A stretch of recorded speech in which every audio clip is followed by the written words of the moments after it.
अस्सलाम वालेकुम, मैं हूं फैसल अजीज खान।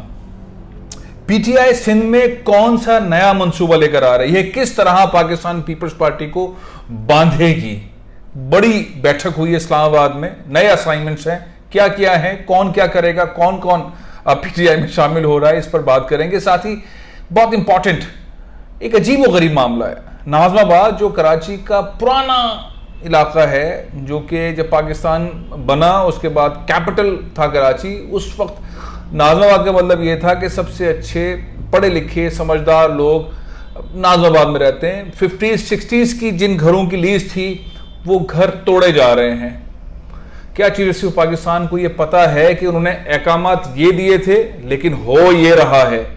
वो अफसरान, वो ब्यूरोक्रेसी ये सब कुछ कर क्यों रही है, इस पर भी बात करेंगे। मुराद अली शाह साहब बार बार अमेरिका के दौरे क्यों कर रहे हैं, बार बार अमेरिका क्यों जा रहे हैं? क्या वो आइंदा इंतखाबात लड़ेंगे, वो इंतखाबात में हिस्सा लेंगे, या वो अपनी कोई और बहुत इंपॉर्टेंट चीज़ जो है वो बार बार करने जा रहे हैं? क्या करेंगे उसके बारे में बताऊंगा। और एक और बहुत ही अजीब किस्म का मामला देखने में आ रहा है पाकिस्तान के सबसे बड़े शहर में, बहुत यूनिक है। शाम को 6 बजने से पहले एक ऐसा एनवायरनमेंट कराची में होता है जो दुनिया ने कभी नहीं देखा होगा। वो एनवायरनमेंट क्या है? कोरोना आ रहा है, डेल्टा आ रहा है। पुलिस को, डिप्टी कमिश्नर्स को, इनको ऐसी हिदायत जारी की हैं लोगों में खौफ व एराज फैलाने की, जैसे कोरोना आएगा और उसी वक्त जान ले लेगा। तो 6 बजे से लेके और 8-9 बजे तक जो लोगों के लिए अजियतनाक वाली सूरत हाल सिंध गवर्नमेंट ने पैदा की है, कि दुनिया में कभी किसी हुकूमत ने पैदा नहीं की। इसके पीछे मफरूजा है क्या, इन सारी चीज़ों में बात करेंगे। और सबसे आखिर में मैं बात करना चाहूँगा, जहाँ से मैं आगाज़ करना चाह रहा हूँ, चीफ जस्टिस ऑफ पाकिस्तान के फैसलों का बहुत ज़्यादा लोग एहतराम करते हैं, उनसे प्यार करते हैं। Chief justice of Pakistan Karachi से ताल्लुक़ रखते हैं, कराची को ठीक करना चाहते हैं, लोग इंतज़ार कर रहे हैं वो दोबारा कब समाअत के लिए तशरीफ़ लाएंगे। और वो केसेस कहाँ गए जो उन्होंने चलाए थे, उसमें आखिरी फैसला जो उनका था नस्ला टावर को तोड़ने का, वो तो नहीं टूटा, उस पर रिव्यू एक एप्लीकेशन जमा हो गई है, लेकिन सिंध हुकूमत ने नहीं तोड़ा। वो कंटेम्प्ट की सूरत में होगा या उस रिव्यू को सुना जाएगा। लेकिन अलादीन पार्क, उसके बाद जो मॉल था, शॉपिंग मॉल और पवेलियन एंड क्लब, उसको तहस नहस कर दिया, उसको तोड़ दिया। अब वहां पे जो कुछ हो रहा है वो कोई चीज से पाकिस्तान को बताए कि सिंध हुकूमत की लापरवाही की वजह से वहां पर हो क्या रहा है। उस इलाके के अंदर, गुलशन इकबाल के इतने पॉश इलाके के अंदर जो चोरियां डाके डल रहे हैं, लोग वो जो सामान उठा उठा के ले जा रहे हैं और घरों के अंदर कूद रहे हैं, ये सारा सिलसिला, इसकी जिम्मेदारी कौन है, किस पर आयद होती है? ये डिप्टी कमिश्नर पे आयद होती है, कमिश्नर साहब पे आयद होती है, ये केएमसी के हमारे एडमिनिस्ट्रेटर आने वाले आई गए हैं, बेसिकली काम कर रहे हैं, मुर्तज़ा वहाब साहब, उनके ऊपर आयद होती है, सिंध गवर्नमेंट के ऊपर आयद होती है। ये चीज़ इस साहब के फैसले पर आयद होती है। उन्होंने फैसला कर दिया तोड़ दो, उसके बाद उस इलाके में चोरियां हो रही हैं, लोग सामान निकाल के ले जा रहे हैं, पाइप निकाल के ले जा रहे हैं, सबके सामने हो रहा है ये। वो बेचारे सर पीट के बैठ गए हैं मालिकान कि जाएं तो जाएं कहाँ। और मेंबर्स कि हमारी मेंबरशिप भी गई, हमारा पैसा भी गया, मॉल वाला भी रो रहा है, चीख रहा चिल्ला रहा है, अल्टरनेट्स नहीं है, और ऊपर से ये चोरियां हो रही इलाके में। उस एक अच्छे पॉश इलाके को एक कच्ची आबादी के एनवायरनमेंट में कन्वर्ट करने का एक लापरवाही हो रही है, इसको कोई नहीं नॉक करके रोक रहा। अब पिछले दिनों एक हमारे दोस्त हैं, बहुत अच्छी उन्होंने वीडियो बनाई, बहुत अच्छी वीडियो बनाई, यहाँ से दर्द निकल रहा था कराची वालों का, जो कराची वालों के आंसू हैं वो बार बार निकलते हैं, कोई पोंछने वाला ही नहीं है, न सफाई का, न सड़कों को ठीक करने का, न पानी देने का।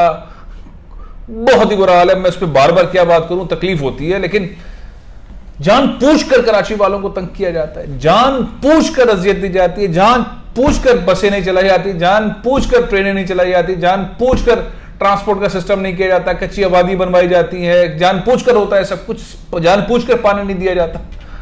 लगता है ऐसा ही जान पूछ कर, लेकिन किसी और दिन ये जान पूछ कर वाले मामले पर भी मैं तफसीली चीज़ें लेकर आऊँगा। कुछ 2012-2013 की कराची के काला बजट को ज़रा रिव्यू करके आपके सामने लेकर आऊँगा कि वो तहकीकात, और उसके बाद अब तकरीबन 10 साल हो गए हैं, तो अब इस तहकीकात में क्या फ़र्क पड़ा है। तो गुलशन इकबाल भी तबाह हो रहा है, नाज़िमाबाद भी तबाह हो रहा है। चीफ जस्टिस पाकिस्तान जनाब जस्टिस गुलजार अहमद साहब के फैसले हैं, उनका एहतराम लोग कर रहे हैं, आंसू बहा रहे हैं, लोग बूढ़े बूढ़े रो रहे हैं, खवातीन रो रही हैं, 40-40, 50-50, 60-60 साल पुराने घरों को तोड़ा जा रहा है, टेंशन दी जा रही है, पैसे लिए जा रहे हैं, रिश्वतखोरी का बाजार गर्म है। पता नहीं कहां कहां से ब्यूरोक्रेट आए, बेचारों ने कभी कराची देखा ही नहीं है। बहुत सारे इलाकों में ऐसे ऐसे ऑफिसर्स लगे हुए हैं जिन्होंने वाकई सच्चाई से कह रहा हूं मैं, उन्होंने कराची नहीं देखा। उनके कॉटन के जोड़े, उनके स्टाइल, सादा लोग हैं, अच्छे लोग हैं, उनको बेचारों को नहीं पता किस मंसूबे के तहत उनको कहां से बुला के कहां लगा दिया गया है, उनसे क्या काम लिए जा रहे हैं, लेकिन बहरहाल कोई उनसे काम ले रहा है। और ये एक बहुत बुरा सिस्टम इस वक्त कराची में चल रहा है, जिसको चीफ जस्टिस ऑफ पाकिस्तान ही देख सकते हैं। इसलिए लोग इंतजार कर रहे हैं कि आइए आप बैठे कोर्ट में, कराची की सुप्रीम कोर्ट रजिस्ट्री के अंदर, उसके बाद हम आएंगे आपके पास और आपसे पूछेंगे आपने ये फैसला किया था, लेकिन इस फैसले का ये नतीजा निकला है, आपने ये फैसला किया था, उसका ये नतीजा निकला, आपने यूं कहा था। मतलब बहुत बुजुर्गान, बेवाएं, बहुत लोग परेशान हैं, बहुत सफेदपोश लोग आंसू निकाल रहे हैं कि इस फैसले से हमें क्यों ये तड़पाया जा रहा है। और सिंध हुकूमत कहती है तोड़ेंगे, बिल्कुल तोड़ेंगे, सुप्रीम कोर्ट का ऑर्डर है, ऑर्डर यहां तोड़ने का है लेकिन तोड़ेंगे ये भी। तो ये बहुत तकलीफदेह मामला है। एक और मामला जिसको मैं जिक्र कर रहा था शुरू में कि पीटीआई आखिर कौन सा मंसूबा लेकर आई। इमरान खान साहब को बहुत लंबी चौड़ी ब्रीफिंग्स दी गई हैं, सिंध गवर्नमेंट की परफॉर्मेंस के बारे में बताया गया। इमरान खान वैसे ही बोलते रहते हैं, मुझे क्या, मैं आपको बताऊं कि इमरान खान क्या समझते हैं सिंध गवर्नमेंट को और पीटीआई क्या समझती है। लेकिन बहरहाल एक नया मंसूबा है कि बड़े जो इलेक्टेबल्स हैं उनको पीटीआई में शामिल करवाया जाए, खासतौर पे इंटीरियर सिंध से, और वहां पे बूस्ट किया जाए, यहाँ पे फंडिंग की जाए। इमरान खान बड़े पैमाने पर जलसे करने आ रहे हैं। अरबाब रहीम साहब को असाइनमेंट दिया गया है, हलीम आदिल शेख को असाइनमेंट दिया गया है। अब जो उनकी ये वाली लॉट है, अली जैदी वाली, फैसल वाडा वाली, ये कारतूस चल गए। अब नई फील्डिंग जो है वो तय हो रही है, नए डिजाइन तय हो रहे हैं, और उसके अंदर नई स्कीम्स के साथ साथ वाइट पेपर्स पीटीआई जारी करेगी, मुख्तलिफ महकमों से मुतालिक परफॉर्मेंस सिंध हुकूमत के दिखाएगी, मुख्तलिफ शहरों से मुतालिक करप्शन दिखाएगी, बहुत सारी ऐसी चीजें दिखाएंगी जो मीडिया हैरान रह जाएगा कि जो 8,000 अरब रुपए सिंध गवर्नमेंट ने खर्च किए हैं वो कहाँ है। पीटीआई इसकी पूरा एक शोर शराबा जो है वो लॉन्च करने के लिए जा रही है और एक्सपोज करने का प्लान है। लेकिन साथ में पीपल्स पार्टी के बाद भी बड़े जबरदस्त किस्म के स्पोक पर्सन हैं जो कैसे भी हालात हो बड़े अच्छी तरह उसको डील करते हैं। तो एक नया मैच शुरू होने वाला है, मुहर्रम से पहले तैयारी होगी और मुहर्रम के फौरन बाद ये मैच जबरदस्त अंदाज के अंदर मीडिया पर हम देखेंगे और बहुत खुल्लम खुल्ला होगा एक दूसरे पर इल्जामात। अल्लाह खैर करे क्या क्या सूरत हाल बनती है। और एक और बात कि वो ये कि मुराद अली शाह साहब बार बार अमेरिका क्यों जा रहे हैं। मुझे अभी एक दोस्त ने इतला दी कि मुराद अली शाह साहब ने अपनी नेशनैलिटी ख़त्म कर ली थी। उससे पहले नेशनैलिटी जब थी तो उन्होंने अपने आप को एडवाइज़र के तौर पर, फाइनेंस के एडवाइज़र के तौर पर रखा और उसके बाद फिर इलेक्शन लड़ा, नेशनैलिटी ख़त्म कर दी, नेशनल इलेक्शन लड़ा और एमपी बन गए। एमपी बनने के बाद आए और उसके बाद फिर क़ायम अली शाह साहब के पास सीएम बन गए। बेहतरीन इनिंग खेली, बेहतरीन इनिंग खेल रहे हैं। 13.5 साल 14 साल के अंदर 11.5-12 साल जो हैं वो फाइनेंस के एडवाइज़र और मिनिस्टर रहे, यानी कि 8,000 अरब रुपये उनके हाथ से निकले। तो जाहिर है अब कहा जा रहा है पीटीआई के हल्के ये कह रहे हैं कि मुराद अली शाह साहब इंतखाबात में आइंदा हिस्सा नहीं लेंगे 2023 के। वो अमेरिका इसलिए जा रहे हैं कि जाके जल्दी से अपने कागजात ठीक करें, वकील कर रहे हैं। वो जो नेशनैलिटी वाला मामला था उसको दोबारा से अमेरिकी नेशनैलिटी की तरफ कर रहे हैं। मैंने कोशिश की है मुराद अली शाह साहब का मौक़िफ़ लेने की, लेकिन ज़ाहिर है वो ये मौक़िफ़ देंगे नहीं। बहरहाल मैंने उनको मैसेज कर दिया है, अगर वो देंगे तो अगले वाले व्लॉग के अंदर मैं आपके सामने लेकर आऊँगा। लेकिन इतलात यही है कि उनके जाने के मकासद जो हैं वो फैमिली डोमेस्टिक इशूज़ हैं और वो उसके अंदर अपनी डॉक्यूमेंटेशन ठीक कर रहे हैं। आइंदा इंतखाबात में हिस्सा नहीं लेंगे। उनके खिलाफ बड़े ख़तरनाक किस्म के खुले, बिल्कुल खुले ज़बरदस्त किस्म के रेफरेंसेस हैं, करप्शन के, मिसमैनेजमेंट के, नैब के रेफरेंसेस हैं, जिसके अंदर कुछ करना नहीं है। इन्होंने कह दिया मैंने पैसे लिए थे, इन्होंने कहा मैंने इनको भी दिए थे। उन्होंने कहा सिंध रोशन प्रोग्राम जो है वो सभी के सामने, जिसमें बिल्कुल जिसे कहते हैं मुराद अली शाह साहब, और एनर्जी के 2-3 प्रोजेक्ट्स हैं और भी बहुत सारी चीज़ें जिसके अंदर मुराद अली शाह साहब का बचना मुश्किल है। लेकिन नैब के अंदर मामला बचने उसने कहा नहीं, मामला यह है कि आपने इतने पैसे लिए, हमें प्लीज बारिश में इतने पैसे दे दें, अल्लाह खैर सल्ला। तो अल्लाह खैर सल्ला के बाद वो इंतखाबात नहीं लड़ सकेंगे, इसलिए वो अपना अमेरिका का प्लान जो है वो कर रहे हैं, वो रचा रहे हैं, वो बसा रहे हैं और अमेरिका जाने के चक्कर में हैं हमेशा के लिए।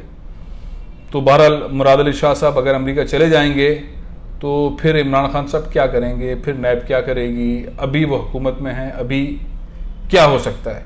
ये 3-4 मोटी मोटी चीज़ें थी और आखिर में ये कि क्या सिंध हुकूमत के पास किसने ये फॉर्मूला दिया है कि शाम को 6 बजे के बाद कोरोना ने आना है और नया वेरिएंट जो है डेल्टा सुपर उसने आना है और उसने आके पकड़ लेना है, उसने जान निकाल देनी है। कोई अकल के नाखून होने चाहिए, कुछ समझदारी की बात होनी चाहिए। कारोबार बंद कर दो, इंडोर डाइनिंग बंद कर दो, आउटडोर डाइनिंग बंद कर दो, ये पता नहीं कौन से कॉन्सेप्ट जो है वो लेकर आ रहे हैं। लोग एहतियात करना चाहते हैं, लोग कारोबार करना चाहते हैं, लोग जिंदगियों को आगे बढ़ाना चाहते हैं, लोग बच के रहना चाहते हैं। सिंध गवर्नमेंट तो नहीं समझाएगी ये लोगों को कि कौन किस तरह से जिएगा। आपने एसओपीज बना दी, आप एसओपीज के तहत सख्ती करें, लेकिन ऐसी सख्ती ना करें जिसके ऊपर रिश्वत ले रही हो पुलिस। ऐसी सख्ती ना करें जिनके घर तबाह हो जाएं, लोगों के कारोबार तबाह हो जाएं।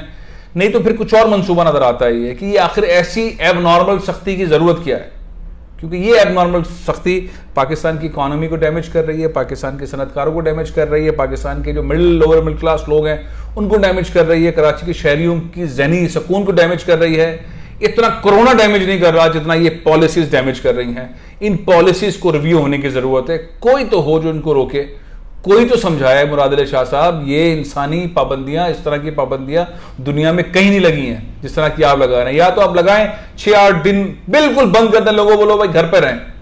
ये पूरा दिन लोगों एक दूसरे से टकरा रहे हैं, गले मिल रहे हैं, घूम रहे फिर रहे हैं, और शाम को 6 बजे आप कह देते हैं कि बंद करो, और गाड़ियां और बाजार और ये और वो, और लोगों के अंदर एक अफरा तफरा का माहौल। ऐसा लगता है 6 बजे जिन आ रहा है कोरोना का, डेल्टा का, और वो लोगों की जानें ले लेगा। मजाक है। एक सही मनसूबाबंदी करें। बहुत अच्छे अच्छे डॉक्टर्स आपके साथ बैठे हैं, वो बेचारे कहते कुछ हैं, सिंध हुकूमत करती कुछ है। वो भी बाल नोच लेते हैं कि भाई हम तो चाहते हैं थोड़ी पाबंदी लगे, लेकिन जिस तरह की पाबंदी हम चाहते हैं वैसी पाबंदी नहीं लगाई जा रही। प्रोग्राम यह खत्म कर रहा हूं, इंशाल्लाह कल फिर हाजिर होऊंगा। इजाजत दीजिए। पाकिस्तान जिंदाबाद।